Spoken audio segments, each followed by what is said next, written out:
Hi again, everybody. I'm Brad Silbert for Hamilton County Television, The Sports Show, a special edition this afternoon. We have the pleasure of meeting the 4A state champion baseball coach, Jeremy Sassanella from the Hamilton Southeastern Royals. First of all, Coach, congratulations on a great season, and congratulations on being state champs and bringing another state championship to Hamilton Southeastern High School.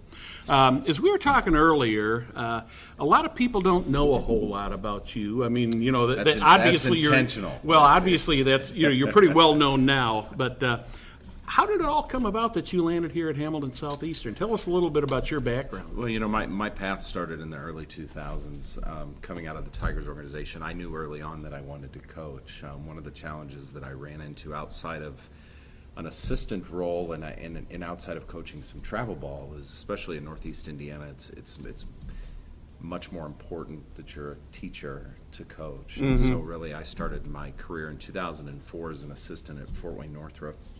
Had a pretty good run there, and then ended up started looking for jobs. Interestingly enough, between 2007 and 2004 to 2007, I was second in the running for 7 jobs at schools that you would very much know up there, mostly being trumped, or there were teachers getting jobs. Sure. And so started there, and then I moved to Indianapolis. I was at Fort Wayne Southside for 3 years, 5, 6, and 7. Took some time off, and then ended up down here, really not looking to coach early when I came down in 2010, but then 2013 had a travel team of actually IHSAA kids, believe it or not. I had like John McGee and some of those guys in that class, and so it's funny how things come all the way around. Long story short, applied for the Brebeuf job that opened up in the late summer of 14. For the 15 year, I was second there again. The coach stayed a year. I got the job 16, 17, and 18 at Brebeuf, and won a couple sectional titles there, and had some great families. And then really Brebeuf saw it fit that I wasn't a good fit any longer at Brebeuf, and so I was asked to step down, and I resigned last year. And quite frankly, at the time, I didn't know what I was going to do. I was obviously very disappointed with the way things ended at Brebeuf, but had a friend of mine, Tim Burns, called me, and I knew the HSE job was open, and Tim says, Sass, you should apply for it. And I thought at the time, I'm not sure. I was burned pretty good at Brebeuf. And long story short, he says, I'll make a phone call for you. And spoke with Mr. Habeger the next morning, and I think I was put into a pool of several, but I think they ended up interviewing 4, and I was blessed to come out on top. So I'm a man of faith, and God has a way of working things out. And here Now, you came out of Auburn, correct? Yeah. Auburn, DeKalb High School? Yeah, it started with, I played for a legend a lot like Coach Seitz. It's been kind of neat because I played for Bill Jones. Bill Jones won, 600 and some games here in the state of Indiana. And so he and Kenny, I remember growing up and playing at DeKalb. They were both very involved in the Coaches Association. And so I kept, for years and years, I heard about Kenny Seitz. And so it's neat how life comes full circle, and I'm able to coach beside and with Coach Seitz. Yeah. Let's talk a little bit about coaching in the team here. How would you describe your style of coaching? Well, I think the first thing that I want to do is I want the kids to know that we care about them. I think one of my biggest passions is as I've watched through the years, there's an awful lot of kids who play baseball. There's not a lot of ball players. These kids grow up, they're traveling, they're going to all sorts of instruction. But I've watched for many years, these freshmen, these young kids come, and they've played gobs and gobs and gobs of baseball.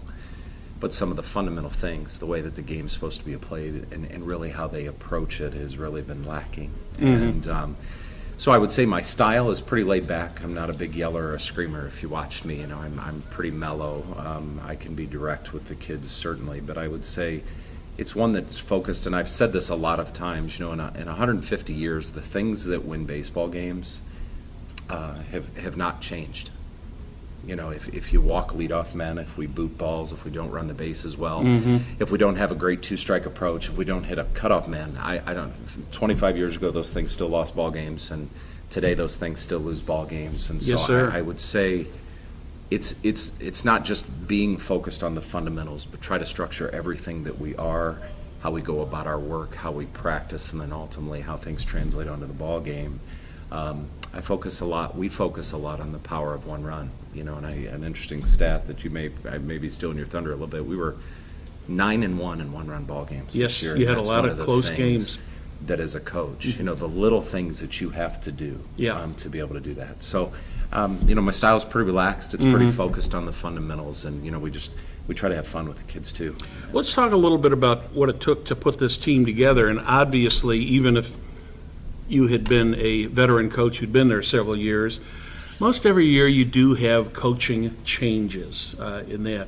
What was your criteria, and how did you assemble the coaching staff that you brought with you? Well, the first thing that I've always wanted to do is I've always wanted to have great people around the kids first. We have great people around the kids first, and then we find the best baseball people that we can. I was very, very blessed when I came in. I mean, there were some staff in place. I had interviewed all of them, and really with few exceptions, was really felt good, about retaining Kenny and Corey and the Shepherds being involved, and so. The criteria were great people that are great baseball people. A lot of HSE history in those two names. Yeah, and it was just huge, whether it's the Shepherds and being around, and Kenny and, Ken Shepard and Kenny Seitz coaching together for years, or Kevin Shepard playing in the program, and of course Corey. It was really, there were some build-in pieces, but we were able to go outside and find a couple nice pieces as well, and Aaron Wells and then Tom Davis, and so it's really so many things happened just for a reason this year, and that was just one of those things that we look back and go, what a blessing it was to see the staff come together like it did. So you've got your staff together, and what was your initial impression of the kids? Well, it's funny, when I had interviewed, or I had decided to apply for the HSE job, other than going online, because the interesting thing is year in and year out, we would play HSE while I was at Brebeuf. Well, I remember that. Last year, we did not play them. We were not able to get the game made up. Yeah. So I didn't, I knew when Gorski came through, I heard of he and other players, and so it was a little bit interesting that I didn't have a whole lot of background on HSE, so it wasn't like I said, oh, they've got all these players, I want to apply, that's a job that I wanted. So really coming in blind a little bit, but then I've got all these people that I know that knew that I was in the process that go, oh, they've got this guy, and they've got this guy, and they've got this guy coming in back, and so it was really one of those things that I found out a little bit after the fact. Now, do you think that might have worked to your advantage or your disadvantage? Well, I think regardless of what I had heard or what kids' PBR ratings are, or where kids have committed to play baseball, they needed to be baseball players, and so a lot of today what you see is you can go find video, and this kid's exit velocity was such and such, and this guy's ERA was such and such, those types of things. The reality is I was going to evaluate all the players anyway, so sometimes those accolades are some of the things that they get. So to answer your question, I don't know whether it was an advantage or a disadvantage. I was going to come in and get to know all the kids and get to see really where their strengths and opportunities were. I don't know. That's a really good question, Brad. I really didn't think about it much in regards to whether I knew the kids or didn't know the kids. I just my biggest concern in coming in was trying to identify what we could do to unlock some things that HSE had. And really I never agree with unlocked your before. approach on that. That I think at times there's advantages of knowing what you're walking into, and other times maybe there's an advantage of not walking in with any preconceived notions. Yeah. And maybe to put it in another term, maybe everybody comes in with a totally equal shot. I don't know anything about John or George or Fred, and they're all coming in on the even plane. We're going to bring Coach Seitz in a few minutes, but let's just talk about, before we bring Coach Seitz in, let's talk about the regular season. Opening day there, the end of March, and Perry and I were talking before we were setting up here. I've been doing baseball in Indianapolis for 26 years, and I've never seen such a weather-wise strange season as we had this year. I mean, we've had the hot and the cold and the rain and stuff, but boy, this was one for the books. Opening day, what was your goal as far as record, HCC conference, and sectional? You know, I Or would. had you said anything on You know, that? I've never been that way. It's funny. I've talked to a couple of people in the last several weeks, you know, and I said I don't remember ever bringing up winning a state championship. Okay. I don't remember ever talking about, okay, sectional's the end goal or winning conference. We just really focused on, and it sounds cliche, but it's very, very true, and it worked. We just focused on being better every day and focusing on the things that we needed to do to grow together and to play good baseball. Baseball that we could play consistently and that would ultimately leading us to winning. So I just, you know, coming in opening day, I think hopes were high, but there's so many things that happened from the end of March to the middle of June. You know, there's injuries and there's ups and downs and, you know, those types of things. So I think as it is in any early season, I wanted to find out a lot about our kids. I thought we had some great pieces that we could put together. But I knew what things might look in an opening day roster or attitude, maybe a little different the 1st of May and then the middle of May and then, of course, for the run. So, you know, I'd love to tell you that I said I knew we were going to have this beeline to the state finals. I knew we had some pieces in place. Yeah. But, you know, we wanted to play well. And I, of course, as a head coach, wanted to get our first win of the season. And my first win as the Royals coach under my belt. And we did that. Well, you know, one of the things that I heard from people who either worked around the program or were familiar with it, and I saw it myself too, was it was kind of like there was a little bit different attitude in the dugout. It was like, here's a group of kids who really seem to care for each other and they get along real well. Yeah, I think one of the things, I was fortunate enough, I had a lot of people that I got to know or I had known a little bit coming in and getting the job. And I spent a lot of time with those people. I really wanted to get a sense of what were some of the healing that maybe needed to get done within the program. What were some of the real high spots, you know, as I was coming in, whether it's, of course, putting the kids first, but also parents and just overall energy within the program. And so that means a lot that you would say that. I think the kids did have at least from what I've heard over the last couple of years, you know, a different energy and a different focus and a different belief, not only in what we could be, Yes. but certainly in really believing in each other. You know, the guys up and down the dugout and the guys that they're out on the field with. Regular season, 17-8, 10-4 in the conference.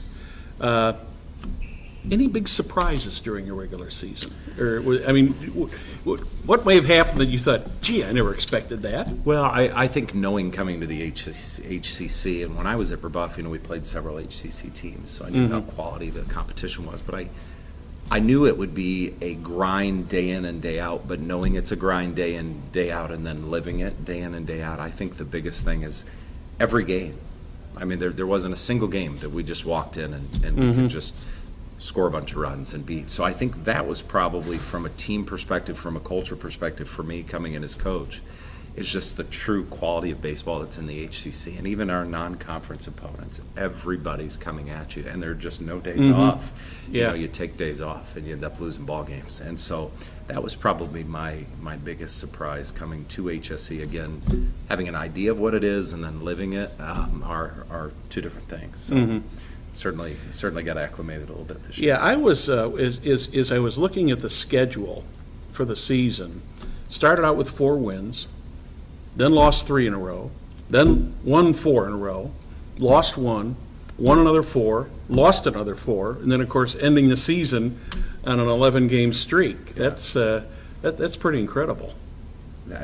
If you're asking if there's any method to the madness or the reason behind it, I don't know. Other than one of the things I learned, and I know this has been one of the things as I've talked to people around the program throughout the course of the year, you know, with us playing our conference games on Thursday and Friday, and I saw this in our kids, there's so much energy that goes into Thursday and Fridays. I think we were, until the state tournament, we were like 1-5 on Saturdays. And, you know, Kokomo was a decent team. There's no way in the world Kokomo should have swept us, you know. So there's, you know, Plymouth was a decent team. There's no way they should have beat us on a Saturday, you know. So you learn some of those things over the course of the year. It doesn't mean we're not going to play any more Saturday games, but, you know. But how much does the approach to a HCC conference game, how much different is your approach to an HCC conference game rather than a non-conference game, knowing that, you know, I mean, this counts for first place in the, you know, a win is nice anytime you can get it. Yeah.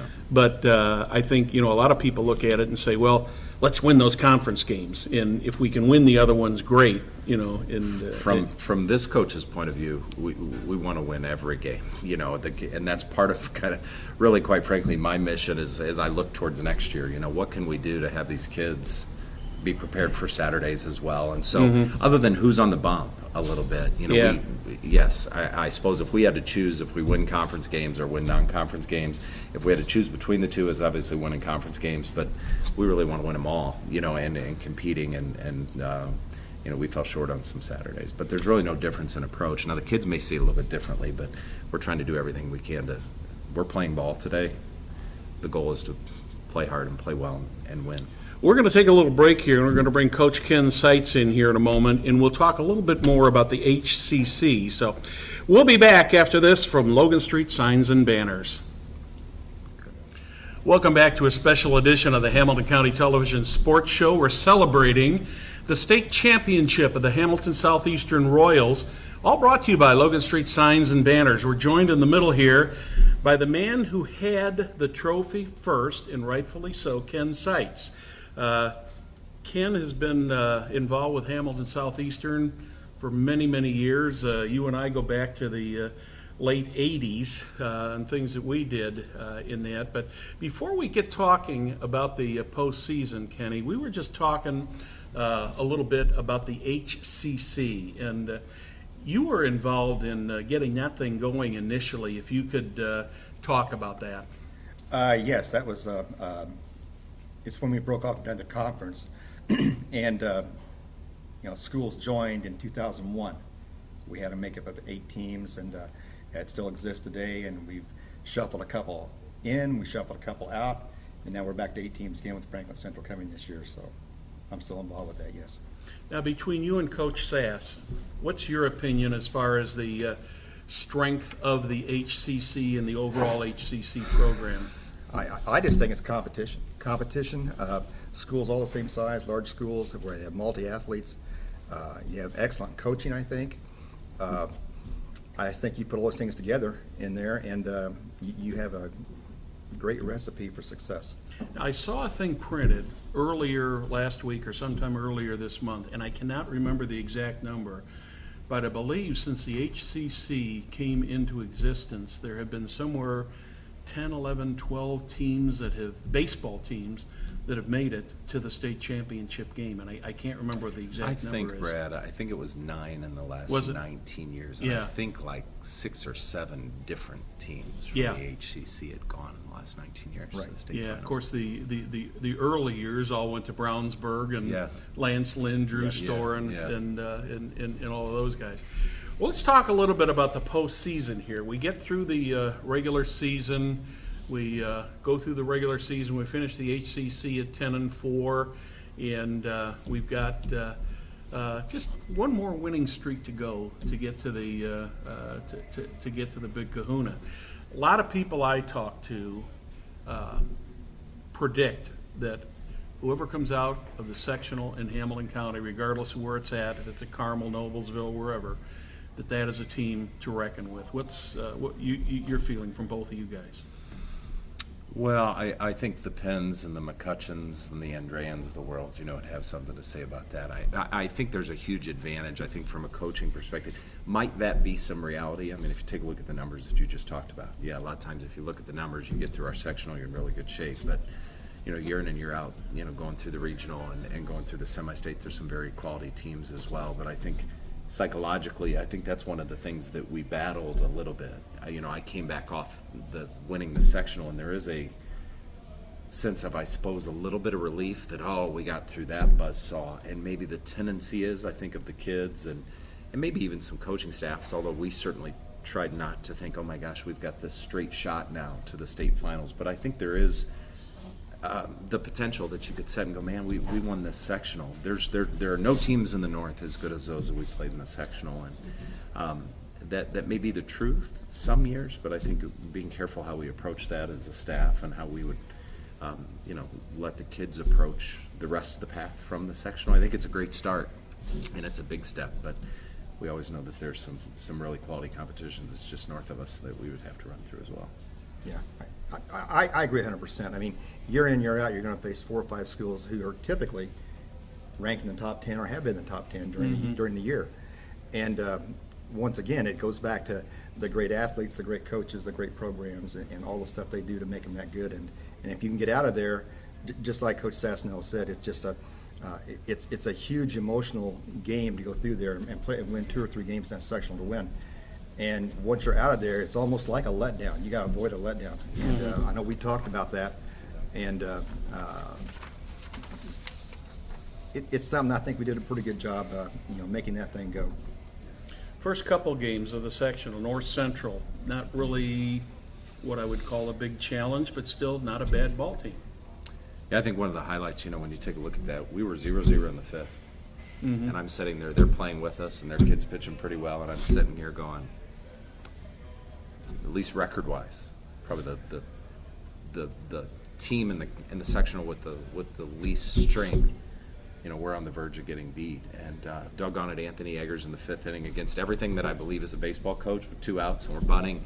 Anthony lays down the bunt. Kid overthrows first base. He ends up on second base. We get a base hit. We're up 1-0, and then the wheels, kind of just kept rolling from there. But That sounds a little deja vu to what we saw a week ago, somewhat. well, a little bit, yeah. Desperate times call for desperate measures, and that's what we ordered up in the 5th inning of that North Central game. Then the Westfield game, I thought that was a tremendous ball game. A 1-0 game, just well played by both teams. That was another situation, I think. Cole got the big hit, I think, right, and did the RBI. But, Westfield was a great team all year long. They're great every year. But, I'm trying to think we scored. When did we score that? We scored that run early? You're supposed to remember all this, Coach. I cannot remember that. I apologize. Yeah, I think, kids played extremely well. And just another one of those games where we grounded out. I think we scored the early, 2nd or 3rd inning, and then we're able to keep them at bay.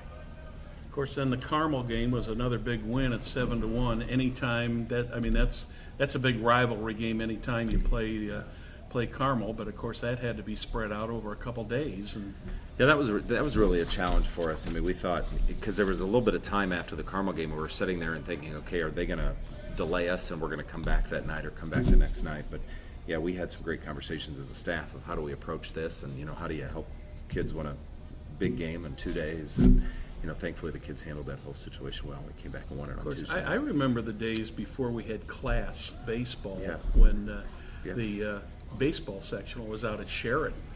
Yeah. And your son and my son were playing ball together, and I remember going out there and the kids winning the sectional out there.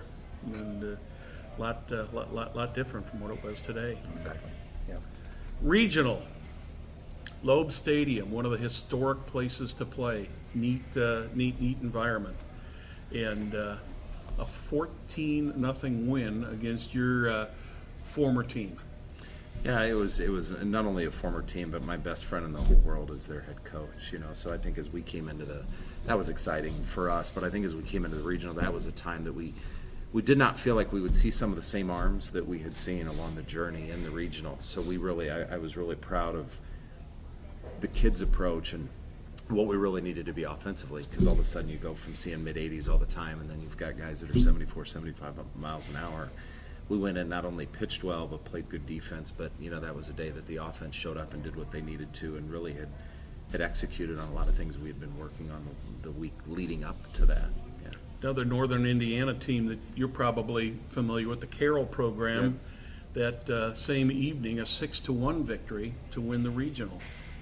They were a really, really quality team. They had some young kids, and Carroll used to be in the NHC, so in the Northeast Hoosier Conference, which I played in DeKalb through the years. We were running into Carroll every year, and then we played them in Northrop in 2004, and so we knew they would be a very fundamentally sound team and well coached, and that they were. We were just fortunate enough to figure out a way to get her done. On to semi-state, up to Plymouth, and Mishawaka in Plymouth against Mishawaka. Again, another good close game.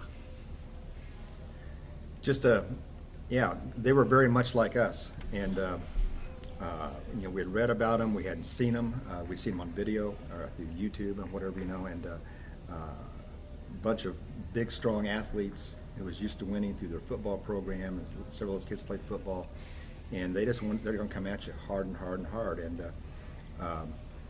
kind of goes back to that early start we got with Anthony Akers, the first inning hitting a home run, first one since his 8th grade year, he said, and got us on the board, and they were kind of backpedaling a little bit ever since then until the last inning when they put 2 on the board, and we had to kind of hold our breath a little bit. Then it's on to Victory Field. And I'll be honest with you, a week ago today, at this very time, at 4:30, a week ago today, I thought, I'll bet we don't play tonight. I mean, I'm a positive person, but the way the weather and everything had been, I just thought, boy, this is going to be tough to get this in. And then, of course, the other factor for you guys is it's not only the rain situation that delays everything, but you guys get delayed because of the first game. Did that present any unique situations for you all? For me, we had a conference call the week before with all the athletic directors and the coaches for the state finals, and I felt pretty firmly that unless it was an absolute washout, that the IHSAA was going to do everything they could to get the game in. And so of all the worries that I had that day, and Coach Seitz may speak differently, not playing was not one of them. You know, we were in batting practice here, clear. I knew when they started the first game, or they delayed it, you know, I didn't think they would have pushed it back if they didn't think that we were going to be able to get it in. Of course, the Indians do an awesome job every year. Oh, yeah. The full grounds crew, and they had the tarp. So really, throughout that course of the evening, we knew maybe delayed a little bit, but I felt strongly that we were going to get the game in. Even it rained all the way downtown, you know, so, but it was never overly worried that we weren't going to get the game in. Yeah, I got downtown early, and I was going to dinner with my son that evening, and it was like, oh, man, I don't know if we'll be able to play tonight or not. And if we've learned to do anything this year, it's play either in the rain or around it. So, you know, we had that mastered, so, Well, let's talk about the game itself. Ends up 3-2, but starts off very positive right out of the gate in the top of the first. Yeah, I mean, Cole DeWale hits a double right off the bat, and How big was that hit for setting the tone for the game for you guys, do you think? I just think all the momentum goes our way, and they've got to question themselves a little bit, even though they bounced back. But Cole's been kind of our spark plug here during the tournament run. And it's almost like once he hit that, you felt the kids in the dugout, Coach Sass and Corey's out there on the bases. All of a sudden, boy, they just lifted right up. They just felt really good about it. I think it's if you can get a hit in early. I mean, a figurative hit in early. I think it's a positive thing. You know, I was blessed to talk to Phil Webster and to Dan Roman and to Andy McLean, all 3 state-winning coaches during that course of the week leading up to that. And across the board, you know, they all said everything you can do to get a little momentum in your dugout and to score early. And you know, amazing as I look back at that game, and you may begin hitting on this. There was one inning, I think, that we didn't have our leadoff man on base. I don't remember necessarily any other game throughout the course of the year that we were that way. But on the biggest stage of our kids' lives, how they battled and really grinded things out offensively and who they were. And there were a couple innings in there, I think, that we had 2 outs and nobody on, and we were able to extend the inning. And so just incredibly proud of how they battled. But that was a big thing. I mean, an opportunity to get on the board early in the state championship game. If they came in and thought they were going to roll us, you know, all of a sudden, you know, we put some balls in play. Of course, they did too. You know, they hit some really hard balls early. But. Well, in the years I've been following the state championship game, which goes back many, many years, there really haven't been too many bad games or blowouts. I mean, it's usually a pretty doggone good game. And, you know, in this case, HSE goes out to a 2-0 lead, and Columbus comes back in the bottom of the 3rd and scores 1, bottom of the 5th and scores 1. 6th, we have goose eggs on the board, and then we come up in the 7th inning. And just kind of take us through the 7th inning, both of you. Well, I had a conversation with. I was hoping, you know, you see this, and I had this conversation. And one of the nice things about the 90-minute delay is I'm one that likes to talk to the kids occasionally between the state championship game because of the delay for commercials. You know, they gave us an opportunity, but I just brought in and I had a big smile on my face and I said, guys, a couple things. one, this is something or something like this you've dreamt about your entire lives. You guys are on the biggest stage of your baseball lives with an opportunity to win the game in the bottom of the seventh. Go get it. You know, and I reminded him, you know, there's some guys that were running or things like that. It's funny. The other thing that I told him, and I remember this, I said, listen, if we walk this thing off, if you're the hitter, you get the base hit, you got to make sure that you touch first base. If you're the runner that scores, you've got to make sure that you keep your doggone helmet on. And so I had that conversation. It's kind of funny, you know, because you've heard, I don't know whether you The have, little but things. yeah, I've heard horror stories where a guy's getting to home, he's 3 feet from home plate, and he throws his helmet off, and the guy's called out. So it's funny, something I'll never forget. There was certainly a heartfelt, guys, go get this, you've earned it. We've got the hammer in the bottom of the seventh. Let's figure out a way to get it done. But I had to throw into that reminder of, hey, let's make sure we keep our helmet on and reach first base. So, you know, as we go. I knew we were in a good place where we were coming up at the top of the order, and you know, it's just amazing. You know, Cole has a good at bat, but he strikes out. Anthony couldn't have thrown a ball over the third baseman's head any better. I mean, literally, it just goes over his head. It doesn't even get anywhere near the grass, and to plant that and. You know, we talked earlier, you know, feeling for those guys and errors in that situation. Who would have known? I mean, I've said of the 10 ways that I could have thought with Grayson Drosty at the plate with one out and guys on first and second, we could win the ball game. How it ended was not even anywhere in the top 10. So just proud of the kids and their attitude and how they went about that. Go ahead. And then Jeremy mentioned the hammer, that being Tyler Schweitzer. I'm not sure I've ever seen a more dominating performance against 3 hitters than what Tyler did.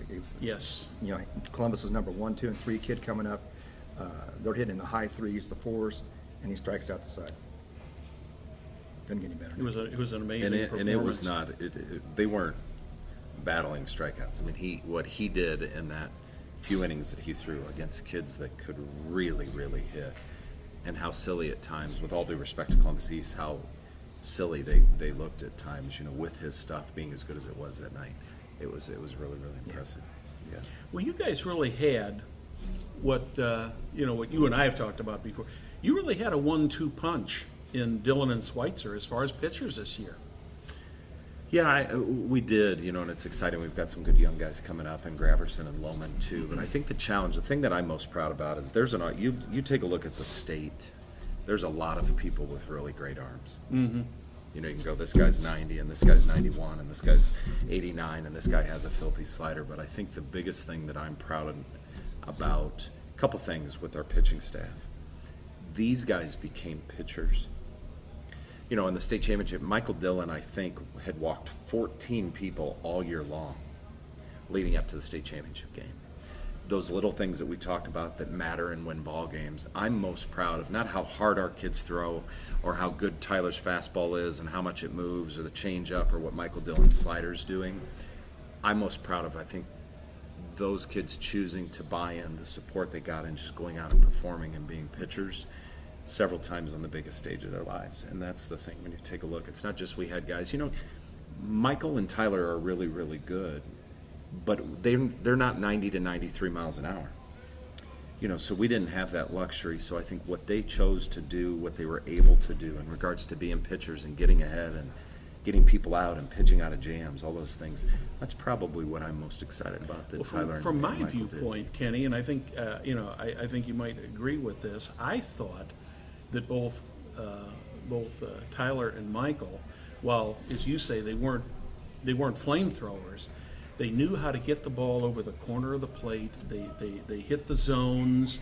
They were able to get to the batters and get them to swing at pitches out of the zone.